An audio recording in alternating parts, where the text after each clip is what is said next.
এদেরকে টার্গেট করছ, এই যে এইটা শপথ নিয়ে নামছস, এটা কেন করছ? আর মেয়ের বাড়ি কই? মেয়ের ভাই কি আমি কইতে নেমনে ভাই আমার সাথে 3-4 দিন ধরে পরিচয় মানে তুই 3-4 দিনের পরিচয় তুই মুসলিম মেয়ের পড়াই ফেলাইছিস। তোকে প্রশিক্ষণ, তোরা কতটা প্রশিক্ষণ প্রাপ্ত এটা আমি হিসাব করে। আচ্ছা আপনি যেটা কইছেন আমি মানছি। তো তোর নাম স্পষ্ট পরিচয় দে। তোর নাম? আকাশ। আকাশ। বাবার নাম? সুখরঞ্জন দাস। সুখরঞ্জন দাস। নাম্বার বল ভাই, নাম্বার ওরেন। আমার কথাটা আগে ভাই শেষ করতে দেন। বাবার নাম্বারটা দে আগে। বাবার নাম্বার দাও। আরে মেয়ের বাড়ি কই? বাবার নাম্বার কি লিখে দিতে? মাইয়া গেল কই? আমাকে কথাটা শেষ করতে তো তোমার নাম্বার দাও। নাম্বার দিবি। নাম্বার দিবি।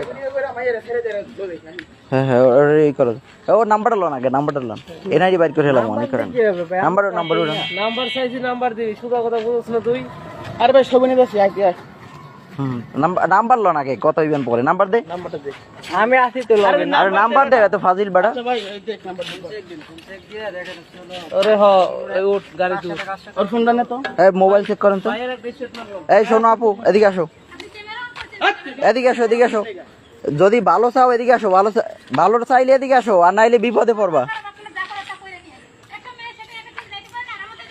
সেটা তোমার ধর্মের মেয়ের ছেলের সাথে তুমি যাবা, তুমি কেন হিন্দু ধর্মের ছেলের সাথে তুমি যাবা? এটা তাদের একটা মিশন চলতেছে সারা বাংলাদেশে। এই যে গাজীপুরেও এই গতকালকে মুসলিম মেয়ের দর্শন করছে হিন্দু ছেলে, ঠিক আছে? না না, যেখানেই হোক তুমি কেন চলবা? একটা মুসলিম মেয়ে হয়ে কেন হিন্দু ছেলের সাথে চলবা? আচ্ছা ওর সবকিছু নিতে আছে, দাঁড়ান।